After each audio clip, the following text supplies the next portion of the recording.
The last salute, Leonor's final step in uniform, and the crowd's reaction. The parade ground. Boots on stone. The future queen stands still. One final salute. Then, the unthinkable. Cheers, mixed with tears. Why did this moment shake a nation? The sun was merciless that morning over Zaragoza's academy courtyard. Cadets stood in perfect formation. The smell of gun oil and polished leather lingered in the air. And there she was, Princess Leonor of Asturias, in her crisp military uniform, the gold braid glinting on her shoulder. For months, Spain had grown used to seeing her this way, hair neatly tied back, eyes sharp with discipline, marching in step with soldiers twice her age. She had trained like any other cadet, endured the same drills, faced the same relentless demands. But this day was different. This was her final appearance in uniform before stepping fully into the next chapter of her life. And the crowd knew it. The first wave of emotion. The band played the royal march.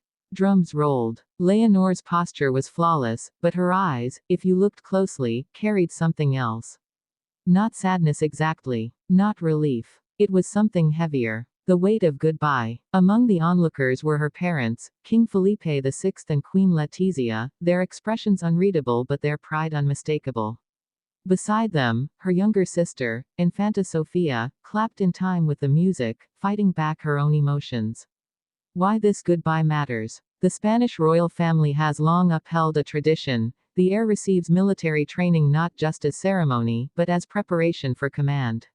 Leonor had excelled at it, more than anyone predicted. Reports from instructors spoke of her resilience, her precision, her refusal to seek special treatment. But by leaving the academy now, she was signaling something profound. Her days of being, Cadet Bourbon, were over. Her days of being the future monarch had begun. But what happened during the salute that made the crowd gasp? The last salute. As the ceremony neared its end, Leonor stepped forward. The officer in charge called her name. She marched to the front, heels striking the ground in a rhythm that echoed through the silent square. She raised her hand to her forehead, sharp, precise, holding the salute longer than protocol required. And then, it happened. Leonor lowered her salute, but instead of turning away, she took a single step forward toward the crowd. Breaking from rigid military formality, she bowed her head, a gesture rarely seen from a royal in uniform. The crowd erupted. Some cheered, some wept, and many, without knowing why, felt the moment pierce straight through them. The meaning behind the gesture.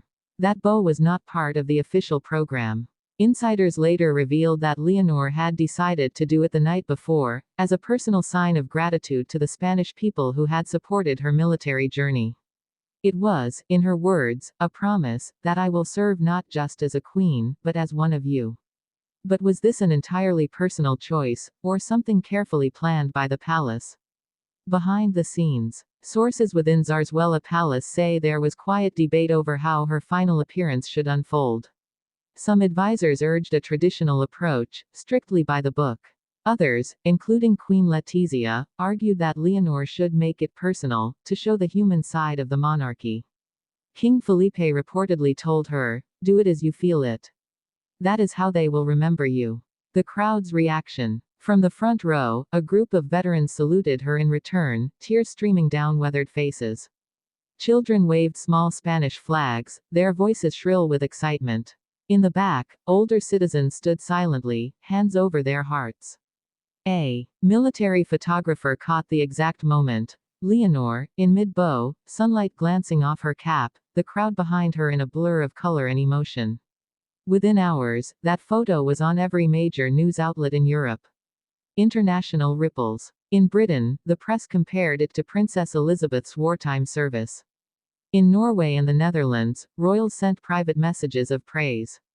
Even the Kenyan humanitarian group where Leonor once volunteered posted a tribute online, calling her a soldier in spirit, now and forever. But why end the military chapter now? And what comes next? The transition. Leonor's departure from the academy wasn't about walking away, it was about walking forward.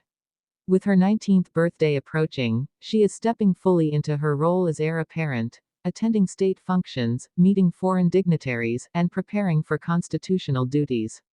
Her next months will be filled with political briefings, cultural visits, and intense public scrutiny. And yet, those close to her say she will carry the lessons of the military, discipline, resilience, solidarity, into every meeting, every speech, every handshake. A private farewell. After the official ceremony ended, the cadets gathered in a private hall to say goodbye. They presented her with a framed photograph of their class, every signature scrawled along the border. Leonor reportedly grew emotional, hugging several of her closest colleagues. One cadet later said, "She never let the crown separate her from us. That's why we'll never forget her." The legacy of the last salute. For the public, that final bow will remain a defining image. For Leonor, it was a turning point, the moment she crossed an invisible line between youth and the full weight of destiny. It was a reminder that royalty is not just about ceremony, but connection. And in those few seconds, she bridged the two in a way that no script could have planned. The uniform will hang now in the royal wardrobe, pressed and immaculate. The boots will be stored away. But the memory of that salute, and the bow that followed, will live on in the hearts of the people. It was not just a farewell to the academy. It was a promise to Spain. That when the day comes, and the crown rests on her head, she will still remember the sound of boots on stone, and the faces in the crowd who believed in her.